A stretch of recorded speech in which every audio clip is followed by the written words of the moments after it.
Welcome to Kingdom in Context. The Creator never intended for us to be confused by His words. He gave us His words of life, and He gave them in context, to be understood and beneficial to our walk with Him. This channel's goal is to bring clarity to some of the misconceptions that have formed over time among believers, and taught by others, however innocent and well-intended. The Scriptures make complete sense when we keep them in context of His coming kingdom and His coming King, Jesus the Messiah.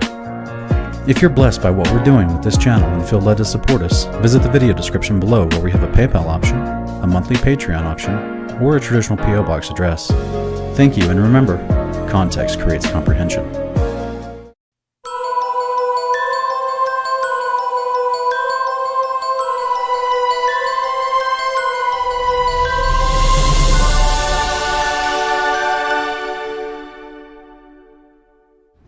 Hi, Shabbat Shalom. Welcome to Kingdom Portions here on Kingdom in Context. I am Sean Griffin, here with my lovely co-host. Hey guys, I'm Lindsay. Shabbat Shalom. Thanks for joining us again this week, folks. We're going to be jumping over Deuteronomy 31 and looking at that portion this week. It's just one chapter, and what I'm excited about is just how, towards the end of this, not only are we going to see how all this relates to our kingdom experience in the future, when the Messiah returns and we are taken to the New Jerusalem in our resurrected bodies, but also pertaining specifically to one of the feasts, which is going to be the Feast of Booths, and how that matters. And we find a fun little nugget also in the book of Jubilees, which is part of our extra biblical portions that we're going to pair up. So stick with us to the end, guys. This is a lot of fun. I'm excited about it. Let's jump right in. All right. So we're going to read out of Deuteronomy 31 for those who are following along. All right. Deuteronomy chapter 31. So Moses went and spoke these words to all Israel. And he said to them, I am 120 years old today. I am no longer able to come and go, and the Lord has said to me, you shall not cross this Jordan. It is the Lord your God who will cross ahead of you. He will destroy these nations before you, and you shall dispossess them. Joshua is the one who will cross ahead of you, just as the Lord has spoken. The Lord will do to them just as he did to Sihon and Og, the kings of the Amorites, and to their land when he destroyed them. The Lord will deliver them up before you, and you shall do to them according to all the commandments which I have commanded you. Be strong and courageous. Do not be afraid or tremble at them, for the Lord your God is the one who goes with you. He will not fail you or forsake you. Then Moses called to Joshua and said to him in the sight of all of Israel, Be strong and courageous, for you shall go with this people into the land which the Lord has sworn to their fathers to give them, and you shall give it to them as an inheritance. The Lord is the one who goes ahead of you. He will be with you. He will not fail you or forsake you. Do not fear or be dismayed. So Moses wrote this law and gave it to the priests, the sons of Levi, who carried the ark of the covenant of the Lord, and to all the elders of Israel. Then Moses commanded them, saying, At the end of every 7 years, at the time of the year of remission of debts, at the Feast of Booths, when all Israel comes to appear before the Lord your God at the place which he will choose, you shall read this law in front of all Israel in their hearing. Assemble the people, the men, and the women and children, and the alien who is in your town, so that they may hear and learn and fear the Lord your God, and be careful to observe all the words of this law.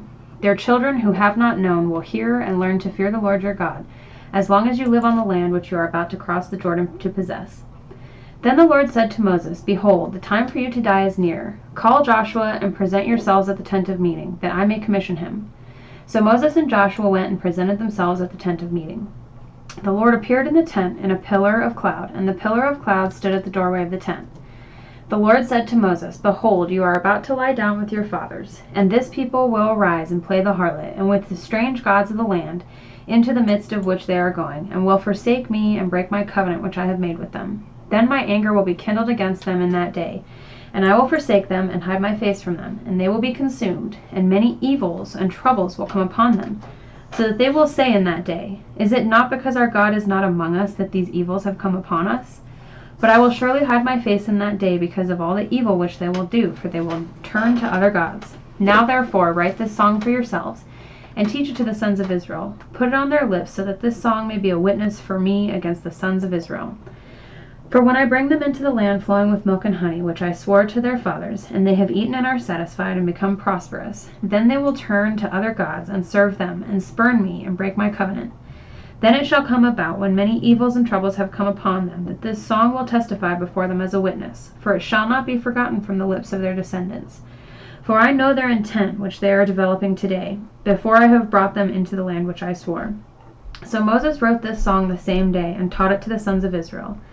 Then he commissioned Joshua the son of Nun, and said, Be strong and courageous, for you shall bring the sons of Israel into the land which I swore to them, and I will be with you. It came about when Moses finished writing the words of this law in a book, until they were complete, that Moses commanded the Levites who carried the ark of the covenant of the Lord, saying, Take this book of the law and place it beside the ark of the covenant for the Lord your God, that it may remain there as a witness against you. For I know your rebellion and your stubbornness. Behold, while I am still alive with you today, you have been rebellious against the Lord. How much more then after my death? Assemble to me all the elders of your tribes and your officers, that I may speak these words in their hearing, and call the heavens and the earth to witness against them. For I know that after my death you will act corruptly, and turn away from the way which I have commanded you, and evil will befall you in the latter days. For you will do that which is evil in the sight of the Lord, provoking him to anger with the works of your hands. Then Moses spoke in the hearing of all the assembly of Israel the words of this song, until they were complete. Well, I love it that he decides to say at the very end, I call heaven and earth as a witness against you today. Yeah. Right? Because those aren't going anywhere. Right. Well, and he also says the song won't be lost from the lips of his descendants, and the song itself is a witness against them. Right. So that's pretty neat. It's pretty amazing. Of course, I don't know the song, though. No, we need to learn it. We need to learn it by heart. We do. It's interesting because I've never heard anyone teach that we need to learn that song. Yeah. So, maybe I should get the guitar out and we could strum it up. I don't know if there's already a melody there. Maybe we should look into the Hebrew word. Is that word song also for like poem? Or do you think it means an actual song as we attribute a song in our modern culture? I don't know. I guess we'll have to dig into it. That's a great one to dig into. Maybe even do a morning cup of context about it. True. So, all right. A couple things that stick out to me in that particular passage. And the big one is just this idea here that, the whole first 8 verses in Deuteronomy 31, where it's talking about how he's going to bring them into the land, he's going to drive out the nations before them, he's going to help them be established there, and they would have to trust him and go after him like that. He would. I just think that's interesting because we see that same parallel at the coming of the kingdom of God, right? When Yeshua returns, and he has sent his angels out to gather those in the first resurrection, and then he comes back with his warrior angels, a different group of angels, and they actually come down to the territory that's been promised as the promised land to Abraham, in this large area where the New Jerusalem's going to set down, and he actually goes to battle with everyone within that region still that's trying to fight him. And so that's why he's clearing out the promised land for us who are going to come down in the New Jerusalem to inhabit it, just like he did for them back then. And who is it that's commissioned to do that the first time? A man named Joshua. Yeah. And that name means God is my salvation, so kind of Isn't interesting. that interesting? Yeah. I love how the Father does stuff like that, right? It's amazing. So also, we have the interesting concept of, what was it, verse, was it verse 11? I think it's or verse 10 through like 13. Where it talks about the alien being taught. Yeah, about 10 through 13. 10 through 13? Okay. Basically, they have to, at the end of the 7 years, read this book of the law again in the presence of everyone, including the alien. Right. Okay. Now, we know on Sabbath they read from the Torah regularly. Anyway, it was a regular practice. But as far as reading this specific book every 7 years at the remission of debts, at the Feast of Tabernacles, which also is called the Feast of Booths in this translation that we read, they made special mention to include the alien. Yeah. Right? So like we saw in Deuteronomy 24, all those laws that included the alien, we read about that a couple weeks ago. But here we have, they're including the alien again, making sure, hey, we're going to read this to everybody. Make sure that guy shows up too. Or that family, or those families who are considered the alien, which may either be sojourning in the land of Israel, they're not really blood-born Israelites, but just like we see from the very beginning of them coming out of Exodus 12, the Father tells them it's one law for everyone, for the native born and the alien resident or the sojourner or the stranger. And so we just see that reinforced constantly. Right. Why is that important? Why does it matter? I don't know. Sometimes I don't have the answer to your rhetorical questions. So, because it matters, because in the kingdom, when Yeshua reigns on earth, he's going to teach Torah, right? We see this in Isaiah chapter 2, verses 2 through 5. It says that the law will go forth amongst the nations, amongst the Goyim. We'll not be a part of the nations at that time. We're going to be in the New Jerusalem, resurrected bodies, what the scriptures call perfected. We've been perfected, made perfect, given a glorified body like Jesus, and therefore we're in the kingdom, living eternal. Where our sins are completely removed and we won't be able to sin anymore. He's talking about those outside the New Jerusalem that survived the day of the Lord. Those are the ones whom the law will go forth to, right? And these are the people that are to be considered the quote-unquote alien, strangers, right. widows, and orphans, that the law is always saying, be mindful of them too, take care of them too. And it says in, I think, 4 and 5, that he will render judgment amongst the nations, because they're the ones that are actually going to need the judgment. Yeah. They're the ones that are without Torah written on their hearts in a perfected body. They're the ones without wisdom in their minds to walk it out in obedience. So they're going to need to have a wise judge, and I'm guessing as lesser priests in the order that we share with Yeshua, this Melchizedek order, we're going to be a part of that judgment system, which is why we see in the Torah that the priests were also judges. Right.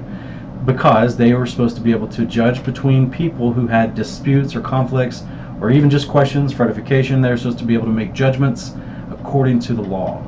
So I think that's exciting.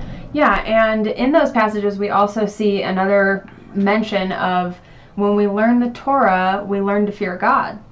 So that there's a lot of reiteration of this term of, fearing the Lord and keeping his commandments. And we see that again here mentioned in direct correlation to teaching people the law. And that's another thing I think a lot of people kind of miss, is that the priests taught the people. They weren't just ministers in the tabernacle for the sacrifices. They were also the group of people that taught Israel the law, taught them the Torah. So that's also something I think a lot of people kind of forget about the priesthood. Yes, absolutely. Which is, why in a royal priesthood in the future we'll be teaching Torah. Right. Yeah, that's why it has to be on our heart, and we have to do it instinctively so we never give the wrong judgment or advice. We have to be able to teach it perfectly. And we will be able to. So, what else sticks out to me in this interesting part here? Basically, it's really most of the stuff that stuck out to me is at the beginning of this chapter. Yeah. Because at the end of the chapter, we get reiterated to them how they'd already been expressed. Even last week, we read a different passage where he's telling them again, you guys are going to turn away from me. He tells them like 3 times in this entire book of Deuteronomy. Yeah, I kind of chuckled when we first read this, because here's Moses being told by the father, you're about to die, and everything you just taught these people, they're going to transgress again, and they're going to be cursed for. I mean, he's telling them, I'm sure Moses has remembered that he'd been told that multiple times, but right before he's about to die, that's the news that he gets too. Yeah, as soon as you lay with your fathers in the grave, these people are going to turn away. No, but poor Moses. Actually, I think it's interesting because he does say that after his death they will act corruptly and turn away. Yeah. To be fair, they don't do it exactly immediately. Right. Joshua does govern them pretty righteously for a while. Yeah. But as we see very quickly in the book of Judges, and even at the end of the book of Joshua, where he has to make a statement, choose whom you will serve this day. You know what I'm saying? So very, very shortly after, in relative time frame, we see them already trying to rebel. And of course, up into the book of Judges, it just gets really bad, to the point where each man is doing what's right in his own eyes, which is always a bad statement when it comes to This is the result of a stubborn and obstinate heart. Yeah. Well, this is actually what I believe it's Hebrews chapter 4 talks about, where it says that they received the word, yet didn't mix it with faith. Right. So they're getting all the instructions. They have the inherent promises from their ancestors, Abraham, Isaac, and Jacob, even all the way back to Enoch and Adam, this idea that the kingdom will come again, right? And I guarantee you, from what we talked about last week, I guarantee you that all these people had, if not awareness of, their leaders and their forefathers have read and even had in their possession the book of Enoch, because of the way we get it described in the book of Jubilees and other places about how even Abraham had the books of Enoch of his father and of passed down from Noah and Shem. So there's a cultural history here, and we're talking about the same people group that keeping the bones of people and taking them out of Egypt with them. I don't think they just threw away these ancient texts, like they were nothing. I think they kept them with them and revered them. So they had some perspective here when the Father on Mount Sinai is coming in and saying, I'm wanting to reaffirm this covenant with you that I did with your forefathers, Abraham, Isaac, and Jacob. That's what we see reiterated here last week in Deuteronomy 30, verse 20. And he's saying, so that you can have the blessings of Abraham, Isaac, and Jacob. I promised all these things to these guys, these 3 guys that are your ancestors. They were really faithful to me. I want you guys to behave like them, because I want you guys to take part in all these blessings and promises that I promised them for their descendants, And so we have some of them with faithful hearts, very few of them. And then there's other ones, we got Joshua and Caleb are mentioned specifically, that they had very faithful, wholehearted devotion to the Father. It's no consequence, it's no accident that Joshua took over leadership after Moses died as a result of that. The Father wanted someone faithful to take over. But the mass majority of them who died in the desert, right, didn't get out. We get this idea that in Hebrews 4 it says that they received the word of truth, but it was without faith, right? So just because they knew what God called in Deuteronomy 6:25, they knew these instructions he was giving them was righteousness to them if they did them. Yet, unless you're going to do it with a heart of faith towards God, that he's got a purpose for this, right? It's that you will live. Remember the whole concept about what we talked about a few weeks ago. If you do these, you will live. And Jesus reiterates that in Luke chapter 20 to the lawyer, saying, these are the words of the law. If you do these, you will inherit eternal life. You will live. And that was the whole underlying premise and context of all the law being given to the children of Israel at Mount Sinai was, do these in this lifetime, and I will raise you and you will live in the next lifetime. That was the inherent promise in Genesis 17:8 to Abraham. Yeah, and I think we can see a clear example of this concept happening today, this idea of having semblance of commandments but not having actual faith. And we see this in Zionism. We see that these people purport to keep the commandments of God, but they have no faith that he's going to return and establish his own kingdom. They believe it is their responsibility to establish Zion in that land. They clearly they've got some works, but they don't have the faith. That's right. So, yeah, we see this in a couple different passages in the military history of Israel, where they, God's like, don't go fight them. I haven't given them into your hands. Yeah. And the people are like, oh, we got it. Yeah, we got this, Let's God. go. And they just take off, swords, swashbuckling. What's it called? Swashbuckling? Is it? I thought that was sword? a pirate term. Yeah, but it's for weapons with swords. Swashbuckling? Anyway, I'm just imagining them running up the hill towards people they're not supposed to go fight, swords drawn, acting all proud and angry, right? Like they're going to go take over these people, but God's like, I didn't give them to you. This is not my will. This is not the moment. This is not the time.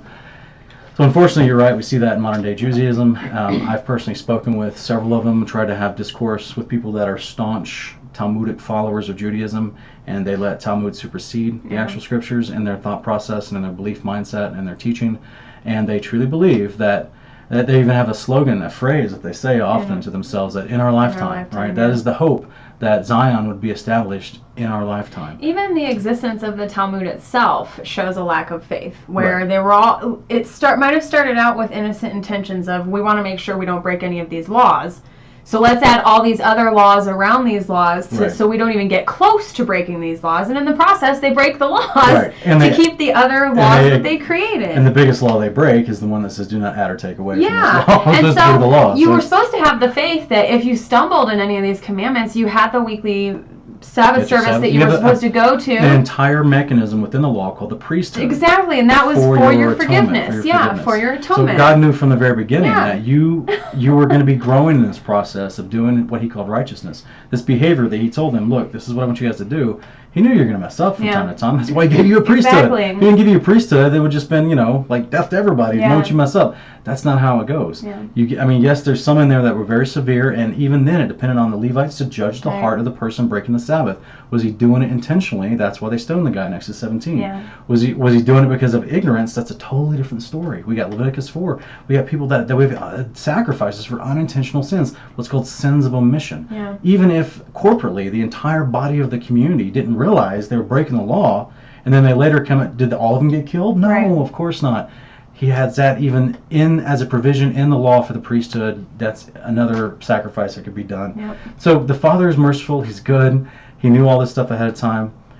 We have, and this is why I say, when we read these words, we're hoping that you guys are mingling this with faith, that you are taking these words of instructions for righteousness, and you're realizing they're all applicable for our lives today, according to who you are and what the words are that we're talking about. And we hope that you mingle with faith to practice it in your life, because as we've done this in our life, we've seen amazing results. And there's small adjustments to schedules and things like that as far as the Sabbath and things like that, but ultimately, I really enjoy the looking forward to a day of rest, because before I was working myself 7 days a week. And it was not good. And it was just like I was stressed, and it could be where I got some of the gray hairs I have. I don't know. But the point is, I'm encouraging everyone listening that you would, hear the words that we're talking about as we read and do these kingdom portions, and that just understand that the faith that the Father is talking about, right, is the one of the kingdom to come. This is this idea that we do this because we know there's a greater purpose involved, that we can believe Jesus when he says to do these things and we will live and inherit eternal life. Yeah. So I just want to encourage you guys with that. You know, something else that sticks out in this chapter, babe, is the, you know, where I think it was in verse 8 maybe, where it talks about the remission of debts. Where did that go? And it's right because he talked about the Feast of Booths at the same time. Around. I thought it was in verse 7 or 8, but I'm not seeing it at all. Right here. Yeah, there it is, verse 10. Then Moses commanded them, saying, at the end of every 7 years, at the time of the year of remissions of debts, at the Feast of Booths, when all Israel comes to appear before the Lord, your God, at the place which he will choose, you shall read this law in front of all Israel in their hearing. So it throws in there as a little, you know, prepositional phrase concept, is this idea that during this every 7 years, as you read this book of the law, during the remission of debts, right? Because we understand they had these different jubilees that they experienced, but without, apparently every 7 years there was a remission of debts, and it ties it directly to doing this at the Feast of Booths. Yeah. That is amazing, guys. That is amazing, because when the kingdom comes, we're going to be taken to our big booth, which is New Jerusalem, and the sin of our debt is canceled because we're now been made eternally blessed by given a resurrection body that cannot sin. So, you know, Yeshua has already atoned as a high priest for us, to, quote unquote, paid for our debt to get us out of Sheol, right? And then he's given us this incorruptible body. Our debts are canceled, right? We get that Jubilee experience, and we also get to the big booth that we're practicing for. We're making our little booths every year, which is the New Jerusalem. So I just think that's fascinating, and it flows right into our first pairing we have for this week's episode, which is from the Brit Hadasha, which we call the New Testament, and it's from Colossians chapter 2, verses 9 through 15. So, do you want to read that, or would you like me to? You can read it. Okay, in verses 9 here in Colossians chapter 2. Oh, you have it on the computer. It says, for in him all the fullness of the deity dwells in bodily form, and in him you have been made complete, and he is the head over all rule and authority. And in him you were also circumcised with a circumcision made without hands, in the removal of the body of flesh by the circumcision of Christ. And guys, sometimes Paul's a little hard to read, and just to stop real quick and express real quick. When he's talking about that we're circumcised, you were also circumcised with a circumcision made without hands. This is talking about, this is an allusion to our resurrection, okay? Because as we've discussed last week in Deuteronomy 30 verse 6, we're promised at the resurrection that God will circumcise our heart for us. And it's not, honestly, he's, you know, we're being raised by the Spirit of God, right? So men will be physically circumcised in their male members, as well as have their hearts circumcised. Women will have their hearts circumcised. And this is what this is referring to, because as we're raised in our new body and rebirthed, Isaiah 26:19, we'll already have our outward and inward circumcision that we need to be in his holy temple with him. And he's the one who does it by his Spirit, not with human hands. Does that make sense? And that's why it's called in the removal of the body of flesh by the circumcision of Christ. So in our faith in Christ, it qualifies us for this resurrection experience where we get rid of this body of flesh. We're given a spiritual nature body, as 1 Corinthians 15 explains to us. I believe it's verses 35 through 49. And that explains how we exchange this bad, corrupted, fleshly body, this earthy body. We get this new, promised, circumcised spiritual body that always walks in truth. So in verse 12, it says, having been buried with him in baptism, in which you were also raised up with him through faith in the working of God, who raised him from the dead. When you were dead in your transgressions and the uncircumcision of your flesh, he made you alive together with him, having forgiven us all our transgressions, having canceled out the certificate of debt consisting of decrees against us, which was hostile to us. He has taken it out of the way, having nailed it to the cross. When he had disarmed the rulers and authorities, he made a public display of them, having triumphed over them through him. So there's a lot in there. I know Paul sometimes can be confusing. Yeah. But this is why I've always said, guys, at some point I'm going to make a video in the future where I just go through Paul's letters and I highlight and tabulate on the side and calculate every single time he's talking about the first resurrection. Having that contextual understanding and framework with everything he's talking about Paul's easy to read. Totally changes it. You just realize, oh my gosh, Paul was consistently talking about the first resurrection and all the different angles about it as far as, theologically how it relates to your behavior now and then and what's promised to us, and even like we just read here. The body of flesh with the spiritual body. Everywhere. If you think that it's much easier to understand Paul once you understand that the Torah wasn't done away with and that's not what he was teaching, that opens up a lot of Paul's writings. But there's still so much that people struggle with, and what I have found, all those passages I used to struggle with, even though I understood he wasn't teaching against the law, it was all cleared up when I understood he's talking about the resurrection. He's talking about our blessed hope. Yeah, ton of it. In fact, like all the way from like Romans 5 all the way through Romans 10, he's just talking about it from many different angles over and over and over again. And it's just, which is why he says we wait and hope for that, and that's, so anyway, there's a lot there that I just wanted to talk about, the idea that he is, again, reaffirming what we read in Deuteronomy, that there is an appointed time for the canceling of debts. We see that fulfilled through the Messiah as he resurrects us and ransoms our soul from Sheol at the resurrection. And, of course, he disarms rulers and authorities at the coming of the Lord, right? So we know that. So we have these parallels as far as the first part of Deuteronomy 31 we read, where the Father was taken in the land. He's going to disarm the authorities and the rulers that were in the land so Israel could walk in there. And so they, and of course this is all metaphoric for them coming into the New Jerusalem, right? Which is crossing over the Jordan, and it's great. The next pairing that we have that we wanted to share is actually from the prophets. It's going to be from Nehemiah, which is, I know it's debated about it, whether it being a prophetic book or a historical book. Either way, it's from Nehemiah chapter 8. It's a historical book written by a prophet. Right. And Ezra's in there talking and doing stuff, so Ezra is a prophet, obviously. But it's in Nehemiah chapter 8, verses 13 through 18. And what we did was we actually paired this one from that verse in Deuteronomy 30, verse 10, where it's talking about the feast of them celebrating the Feast of Booths. And so we're actually going to, now the very simple, short summary context of Nehemiah is this is after the exiles returned from Babylon.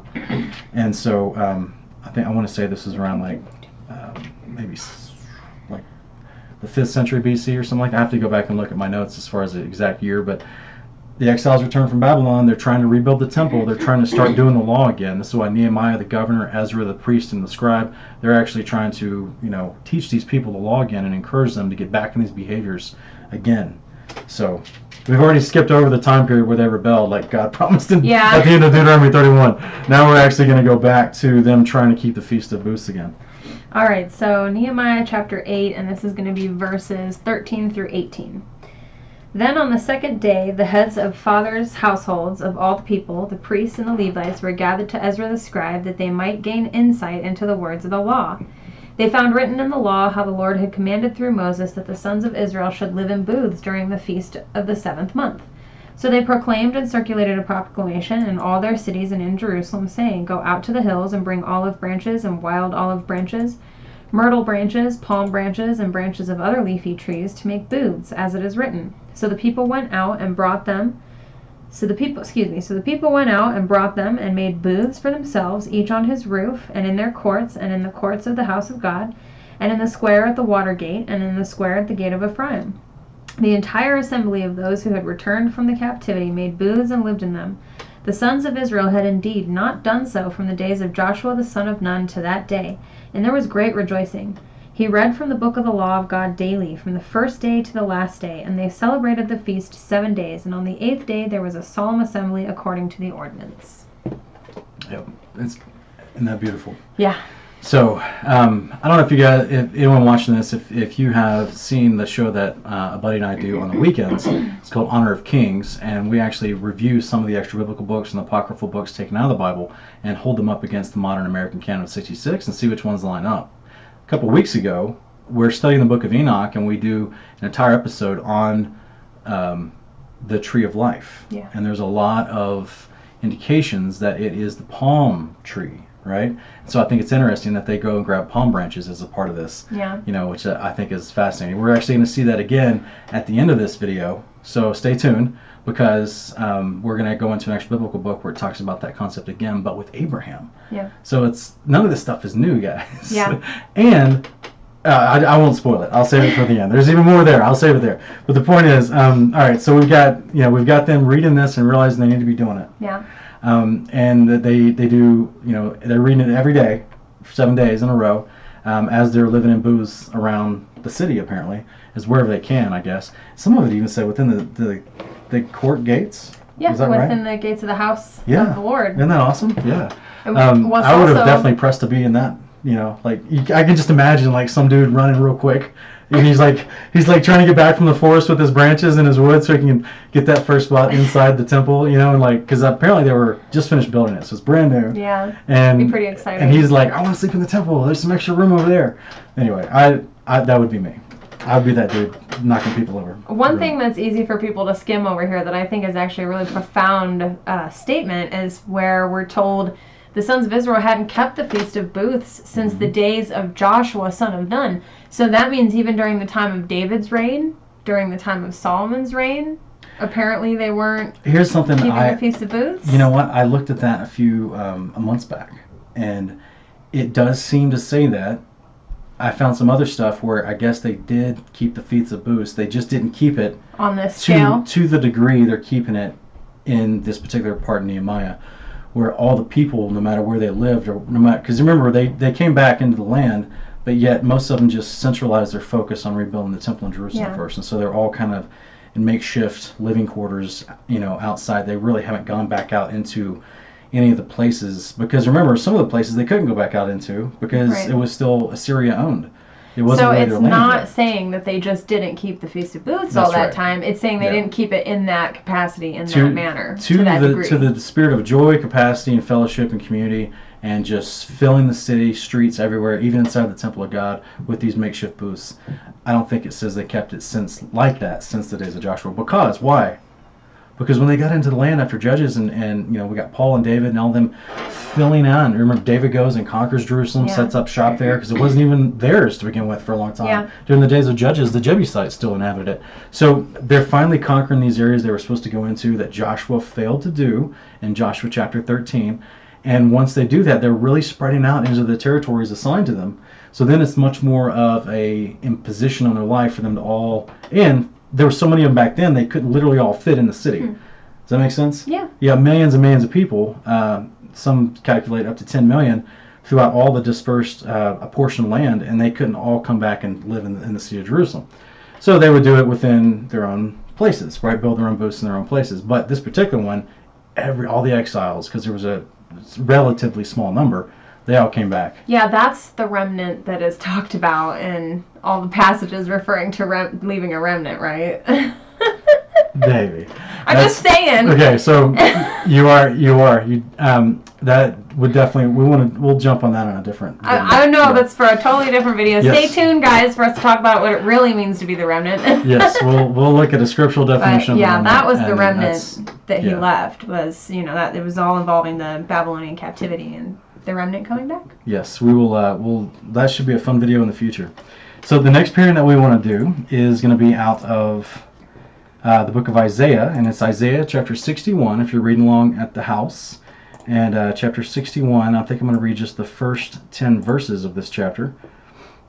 Okay, and it starts off. It says, "The Spirit of the Lord is upon me, because the Lord has anointed me to bring good news to the afflicted.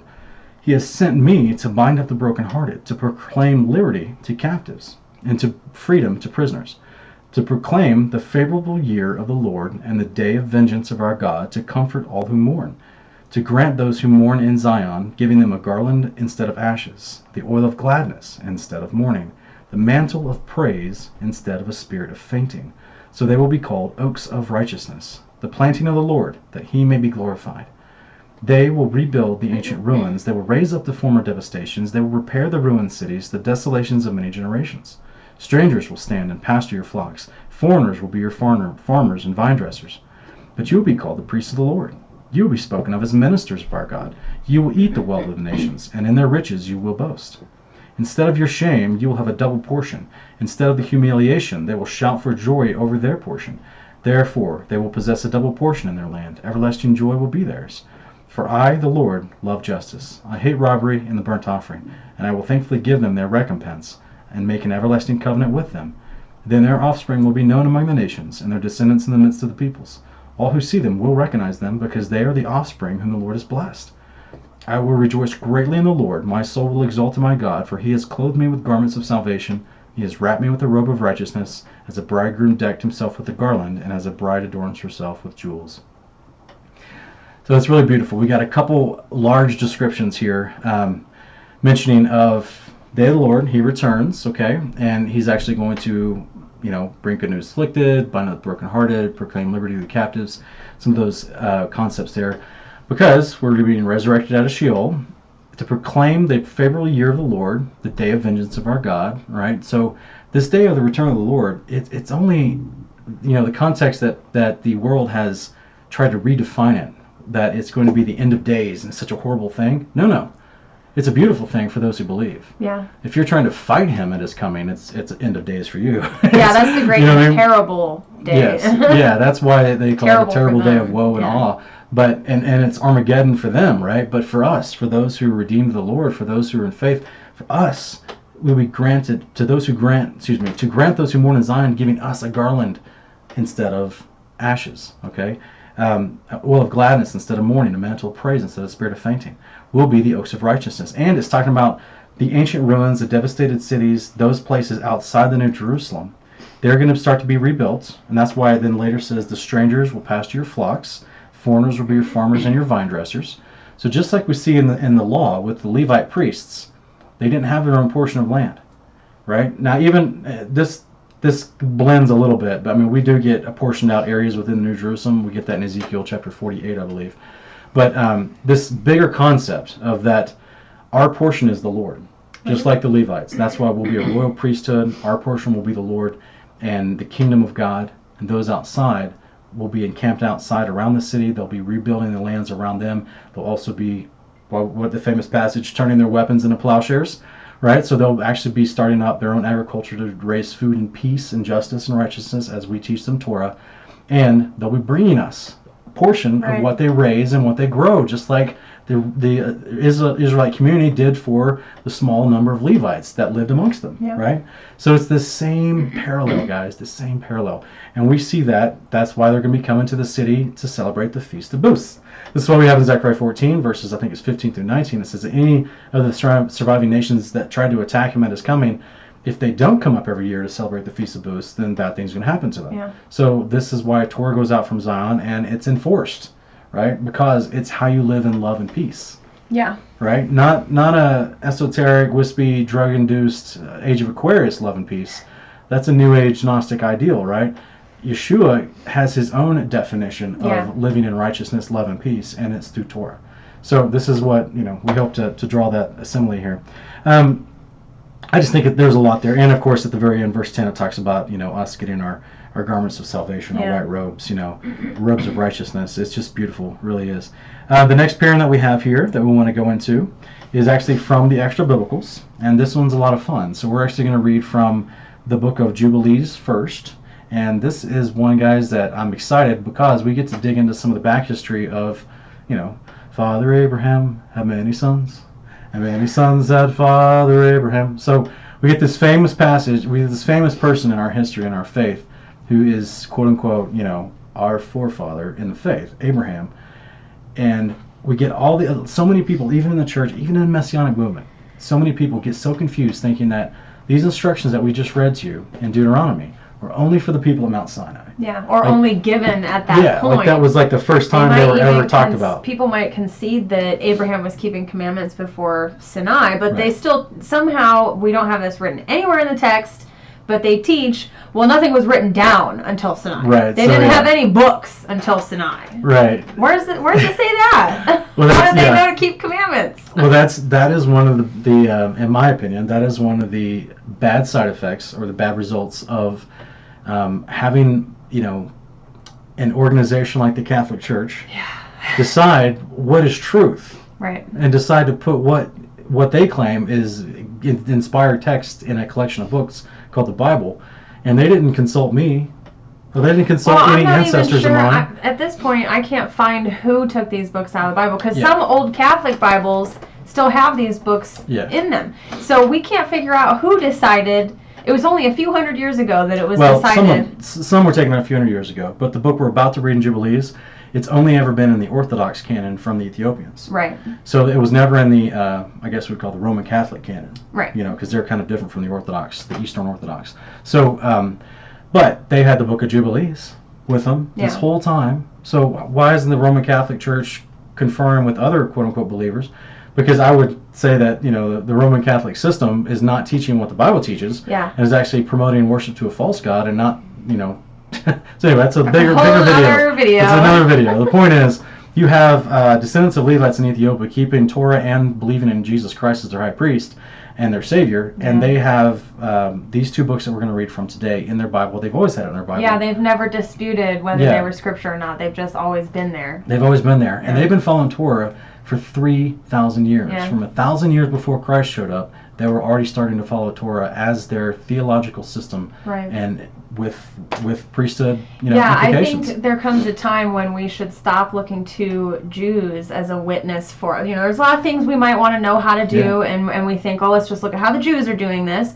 How do they wear their tzitzit? How do they do the talit? How do they keep the Day of Atonement? How do they do these things?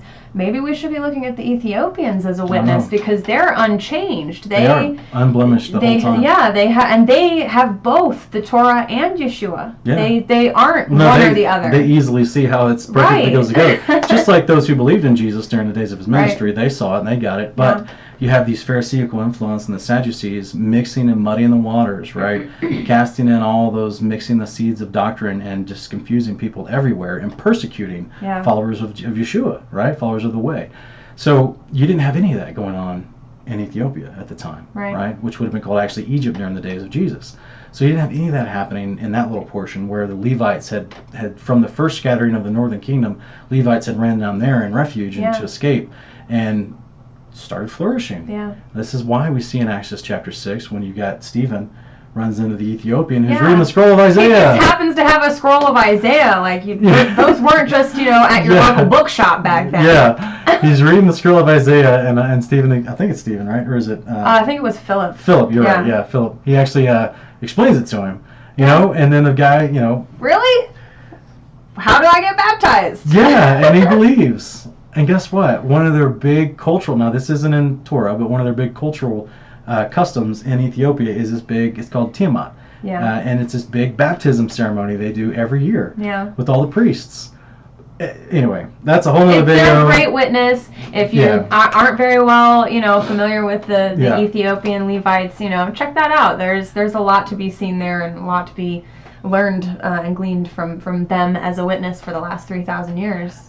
I even, here in the Denver area, we live in north of Denver, but I used to have a job in Denver, and I worked around Ethiopians that were second generation.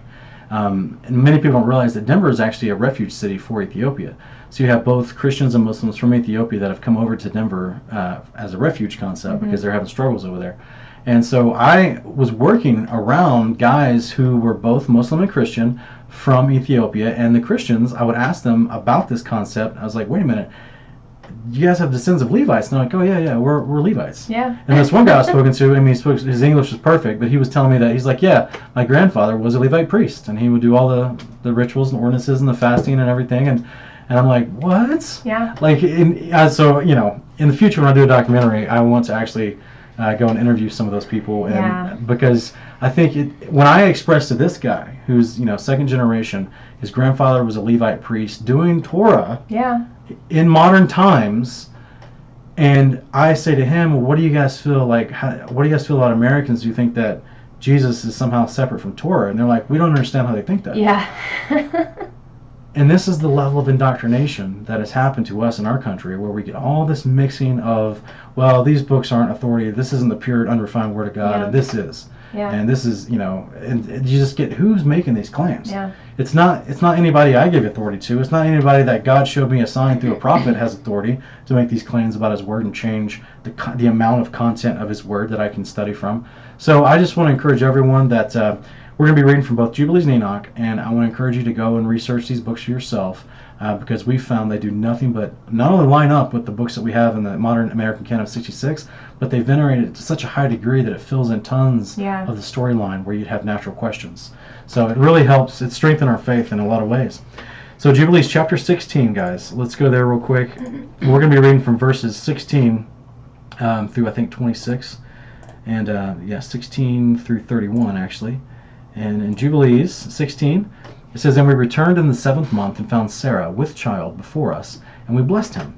By the way, the we, when we see this nat pronoun, it's talking about the angels. This is the narration of the book of Enoch, of the book of Jubilees. Is they were giving this book to Moses, who was on Mount Sinai receiving the Torah. As they were giving him the Torah, they were explaining why and where these laws came from. And that's the narrative prose that we see from the book of Jubilees. So the we are the angels mentioned in Galatians 3 and Hebrews 2 that were mediating the law to Moses on Mount Sinai. Yeah, how would Paul have known that? Right, exactly. It's certainly not written in the Torah, so think about that one, guys. Exactly. Since Paul both wrote, we suspect he wrote Hebrews, but, Galatians and Hebrews. So anyway, verse 16 says, "And we returned in the 7th month and found Sarah with child before us, and we blessed him.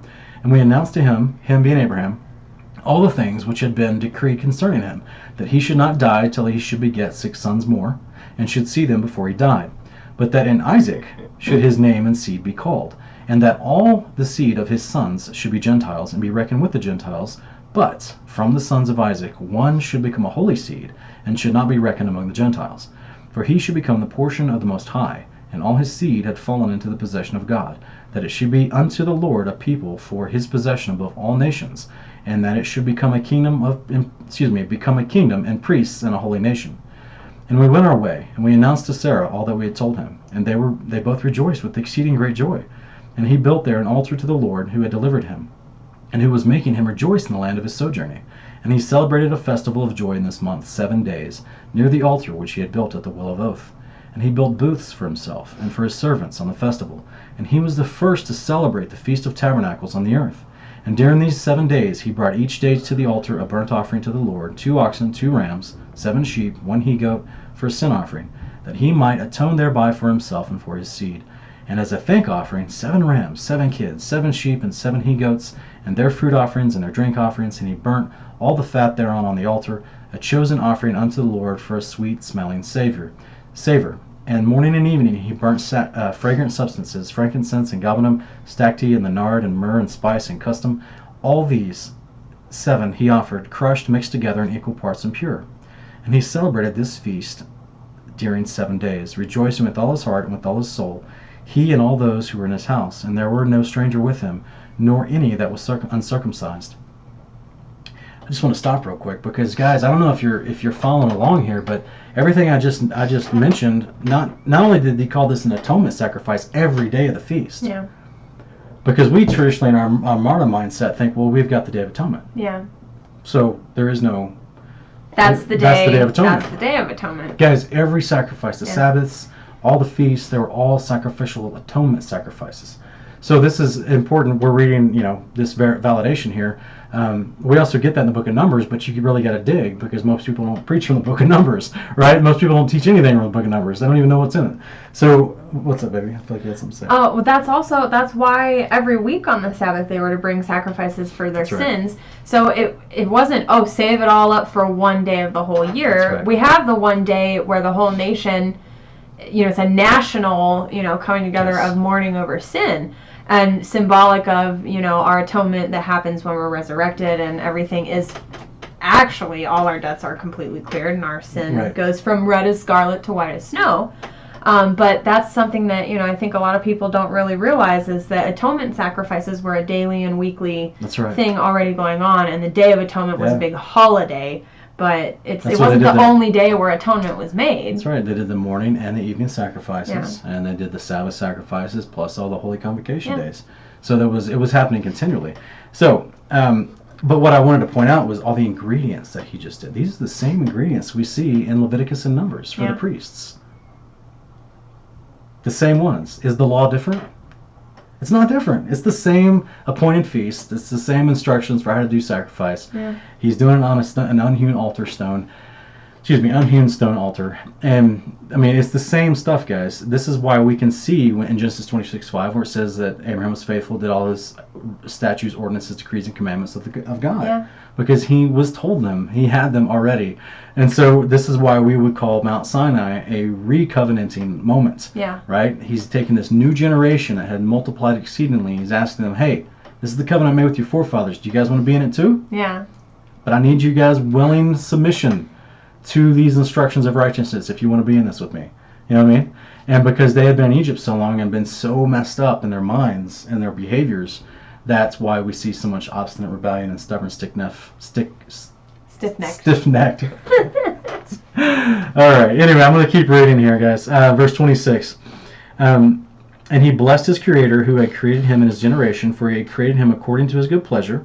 For he knew and perceived that from him would arise the plant of righteousness for the eternal generations, and from him a holy seed, so that it should become like him who made all. So that it should become like him who had made all things. Guys, if I haven't heard a more clear-cut messianic prophecy, I mean, that is amazing. So, I mean, we always knew that from him would be the seed of righteousness, Yep. right? But here we have him actually using this term plant of righteousness, which we're going to read about here in a minute, as well as for eternal generations, and from him a holy seed, so that it should become like him who made all things. So this holy seed is going to become like him who made all things, all right? Father and Son, Yahweh, Messiah, right? And John says that we will be made like him. That's right. At the resurrection, That's right. we will be made like him. So And then we've got this idea of, in verse 25, he celebrated this feast during 7 days, rejoicing with all his heart and with all his soul, he and all those who were in his house. There was no stranger with him, nor any that was uncircumcised. So this is what we get in, was it Ezekiel 44, right? Yes. Where we read that in the house of the Lord, in the millennial kingdom, everyone will be circumcised. Yeah. Just like Jubilees chapter 2 tells us, on the day the angels were created, they were created circumcised. And they were males. So you get the point. So that's what, we get the same concept here, that Abraham is doing kingdom behavior. Yep. And he's celebrating what we're about to read has apparently been a kingdom feast this whole time. So let's pick it back up. Verse 27.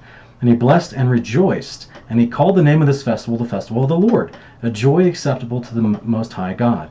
And we blessed him forever and all his seed after him throughout all the generations of the earth, because he celebrated this festival in its season according to the testimony of the heavenly tablets.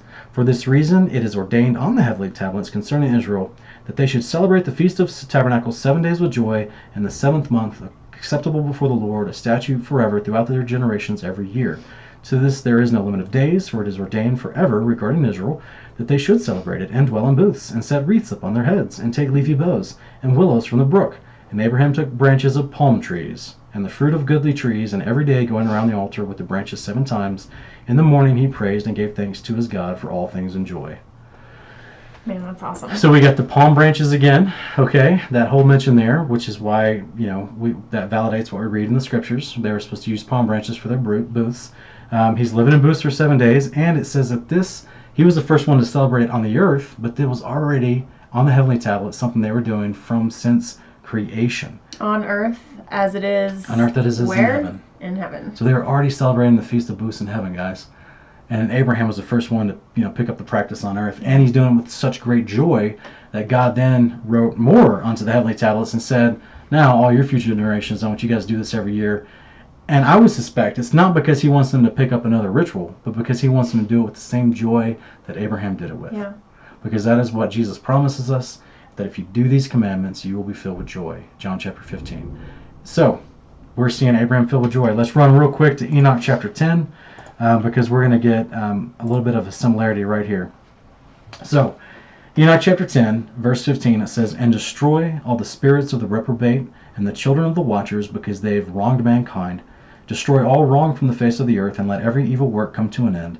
Let the plant of righteousness and truth appear, and it shall prove a blessing. The works of righteousness and truth shall be planted in truth and joy forevermore. So here we have in Book of Jubilees, as we just read in chapter 16, verse 26, and now in Enoch chapter 10, verse 15, we have a messianic reference of being referred to as the plant of righteousness. Yep. Which is amazing, because Isaiah 11 calls him the shoot. and the branch of Yeah. Jesse. Isaiah 53 calls him a tender shoot, and a sprout. So we have all these like vine agricultural He terms. says, "I'm Jesus the says, "I'm the vine." vine," right? You're the branches. So we, hear consistently these messianic prophecies to these books, and they're doing the same laws that we see in the same literal instructions at every step Yeah. that we see in the Torah. So that's why we get excited about them. That's why we want to include them in this, because it's all pointing to the behavior that we're going to be doing once we get to the New Jerusalem in our resurrected bodies. I'm excited. Yeah, me too. I'm excited. My voice can't keep up with my excitement. So, guys, we hope you stay with us to the end. We hope that you study the stuff that we put forth today, and we hope that it blesses you and that you praise God as a result of it and grow in your walk with Him, because in a world full of just nastiness, right, a world full of confusion where people don't know their right hand from their left and they don't know what pronouns to use, we have a God who's given us black and white instructions on how to be happy, on how to walk in truth and righteousness. So I hope that you adopt these ways. That's our prayer for you guys watching. It's our encouragement.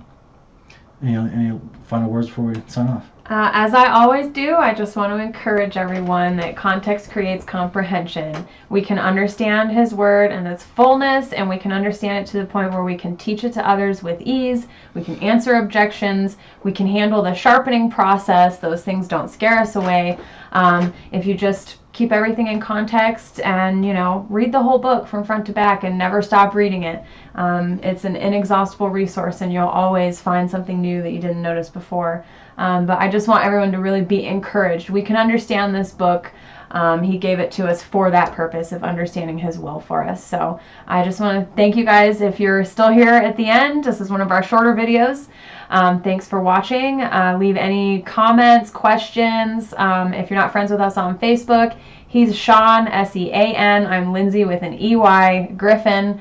And you can also speak with us there. And we just really appreciate you guys, and we hope you have a great week. Yeah. Thanks for joining us. See you next time. Shabbat Shabbat shalom. shalom, guys.